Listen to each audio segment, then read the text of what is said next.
బడంగ్పేటలో ఉన్నటువంటి విషయం ఏంటంటే అక్కడ ఎప్పటి మాదిరిగానే ప్రతి సంవత్సరం ఎప్పుడైతే కూర్చుండబెట్టుకోరో గణపతులు అలాగనే కూర్చుండబెట్టుకుంటున్నారు అక్కడ ఉన్నటువంటి హిందువులు. మరి అక్కడ ఈ మధ్య కాలంలో పవన్ జైన్ అనేటువంటి ఒక గవర్నమెంట్ ఎంప్లాయీ అని అంటున్నాడు. ఆయన ఇల్లు కొనుక్కున్నాడంట. సరే పర్లేదు, కొనుక్కుంటే ఆయన జాగాలు అయిన వారం సంవత్సరంలో 365 రోజులలో కేవలం ఒక 9 రోజులు ఉంటుంది. గణపతి చేసుకుని వెళ్ళిపోతుంది, మళ్ళీ డిస్టర్బ్ ఉండదు. ఈ వ్యక్తికి గణపతి పెడితేనే ఆయనకు డిస్టర్బ్ వచ్చి ఆయన ఏమంటున్నాడు, ఇక్కడ మీరు ఒకసారి చూడండి హిందూ బంధువులారా. ఏమని పెడతారు?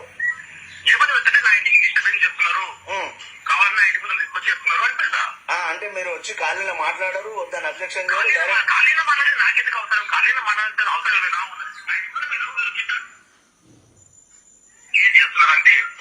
అయితే నాకు ఫోన్ చేసి కనిపిస్తారు.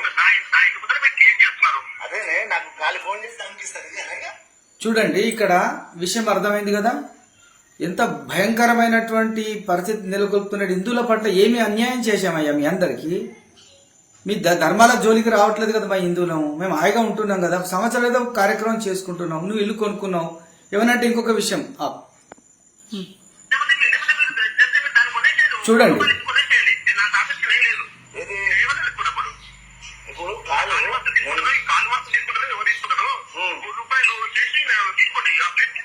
ఇప్పుడు పరమేశ్వర్ మీకు ఐడియా ఉన్నాడా? విన్నారు కదా హిందువులారా, నచ్చితే కొనుక్కోండి మీరు ఇచ్చేసాం అంటే హిందువుల ఈ రకంగా ఒత్తిడి చేస్తేనైనా మీరు కొనుక్కుంటారు. ఆయనకు ఇల్లు అమ్ముకోవాలని ఉంది. దాని గణపతిని అడ్డు పెట్టుకొని గణపతి నవరాత్రులు చేయని అంటే ఈ హిందువులను కొనుక్కొని ఇక్కడికి వెళ్ళి పంపిస్తే ఒక దురుద్దేశంతో ఒక గవర్నమెంట్ ఎంతవరకు సమంజసం? మీరు డిపార్ట్మెంట్ ఆలోచించాలి, గవర్నమెంట్ యంత్రాంగం ఆలోచించాలి. అట్రాసిటీ దేనికి ఉపయోగించాలి?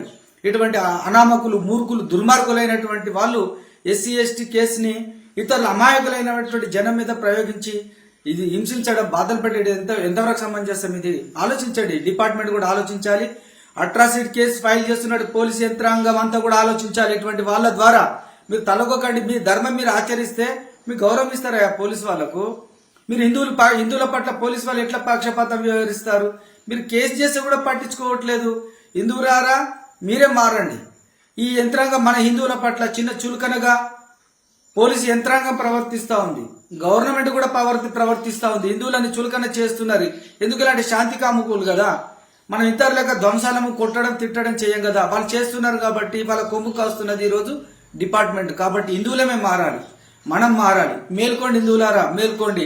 తక్షణమే ఇటువంటి దురాగతుడైనటువంటి అట్రాసిటీ కేసుని భయపెట్టిస్తున్నటువంటి పట్ల ఇవందరూ కూడా యావత్ సమాజంలో చూడండి, మీరు గుర్తించండి. ఇటువంటి వాళ్ళు అమాయకులైనటువంటి చట్టాన్ని ఉపయోగించి బాధలు పెడుతున్నారనేటువంటి ఇది మరోసారి మన కనువిప్పు కలిగించేటటువంటి విషయం. ఇది అధికారులారా మీరు గమనించండి. ముఖ్యమంత్రులు రేవంత్ రెడ్డి గారు కూడా సవినయంగా తెలియజేస్తున్నాం.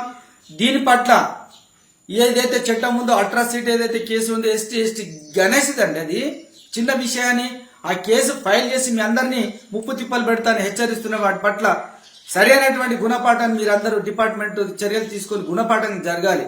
ఇటువంటి పిచ్చి పాటలు ఉంటే దాన్ని సమరస్యంగా మాట్లాడుకోవాలి తప్ప ఇటువంటి కేసులు పెట్టి భయభరాంతలకు గురి చేసే విధంగా ఇటువంటి పట్ల అప్రమత్తంగా ఉండి కేసు ఫైల్ చేసి చట్టరీత్యా చర్య తీసుకోవాలని సవినయంగా చేస్తూ, మా గణపతి నవరాత్రులకు బేషరతుగా మీరు పర్మిషన్లు ఇచ్చి మా ఉత్సవాలను ప్రోత్సహిస్తూ మీరు కంటికి రేపు అందరూ కూడా కాపాడుతూ ఈ దుష్ట శక్తుల నుంచి, ఇటువంటి అనామకుల నుంచి రక్షణ కల్పించి మాకు పర్మిషన్లు ఇచ్చి మా ఉత్సవాలను జరిపిన తర్వాత మేమెందుకు చేస్తామండి? మీ జోలికి రారు కదా.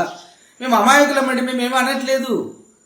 మీకు కూడా డిపార్ట్మెంట్ వాళ్ళందరూ కూడా సవినయంగా నమస్కరిస్తూ జ్యోతిని జోడించి కూడా చెప్తూ ఉన్నాం, మాకు ప్రోత్సహించండి. మా ధర్మాన్ని కాపాడడానికి, మా ధర్మాన్ని మేము ఆచరిస్తున్నాం, దానికి మాత్రం మీరు ప్రోత్సహించండి. ఇబ్బందులు పెట్టకండి. బేషరతుగా మేము పర్మిషన్, ఎందుకంటే హిందువుల మీదనే బతుకుతున్నారు. మీదంతా హిందూ దేవాలయాల మీద బతుకుతున్నారు.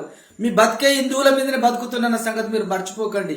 కేవలం హిందువుల మీద, గుడుల మీద, ఆదాయాల మీద బతుకుతున్నారన్న సంగతి మీరు మర్చిపోతున్నారు.